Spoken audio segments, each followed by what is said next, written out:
नमस्कार मित्रांनो, अंगणवाडी सेविका, अंगणवाडी मदतनीस यांच्यासाठी या आर्थिक वर्षामध्ये एक रकमी लाभाकरिता निधी वितरित करण्यासंदर्भातला महत्त्वाचा जी.आर. निर्गमित करण्यात आलेला आहे।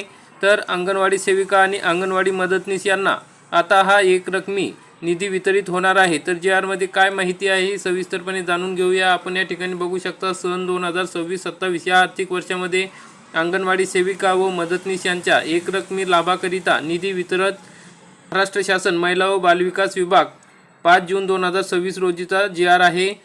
तर येथील शासन निर्णयान्वये एकात्मिक बालविकास सेवा योजनेअंतर्गत अंगणवाडी सेविका, अंगणवाडी मदतनीस यांच्या दिनांक 1/4/2022 पासूनच्या सेवानिवृत्ती, मृत्यू, राजीनामा, सेवेतून काढून टाकणे इत्यादी प्रकरणांमध्ये एक रकमी लाभ शासनामार्फत एकात्मिक बालविकास सेवा योजना आयुक्तालयाकडून संदर्भाधीन क्रमांक 1 येथील दिनांक 30/4/2014 रोजीच्या शासन निर्णयामध्ये नमूद केलेल्या सूत्रानुसार आणि पूर्णपणे शासनामार्फत देण्यास मान्यता देण्यात आलेली आहे। त्या अनुषंगाने सन 2026-27 या आर्थिक वर्षाकरिता खालील विवरणपत्रातील रकाना क्रमांक 1 मधील व रकाना क्रमांक 2 मध्ये नमूद अर्थसंकल्पीय तरतुदीमधून रकाना क्रमांक 3 मध्ये दर्शविल्यानुसार एकूण रुपये 30,75,75,000 एवढा निधी वितरित करण्यास मंजुरी देण्यात आलेली आहे, मान्यता देण्यात आलेली आहे। आपण या रकान्यामध्ये बघू शकता।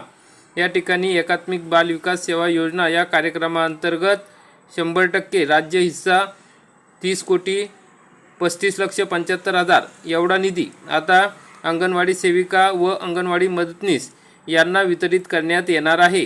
ही एक रकमी लाभाच्या प्रकरणाची कार्यवाही एकात्मिक बालविकास सेवा योजना आयुक्तालयामार्फत करायची असल्याने त्यानुसार एक रकमी लाभाच्या प्रस्तावांची परिगणना करून त्याप्रमाणे संबंधित अंगणवाडी कर्मचारी यास लाभ अदा करण्याची कार्यवाही आयुक्त एकात्मिक बालविकास सेवा योजना नवी मुंबई यांनी तात्काळ करावी, अशा पद्धतीचा हा शासन निर्णय आहे।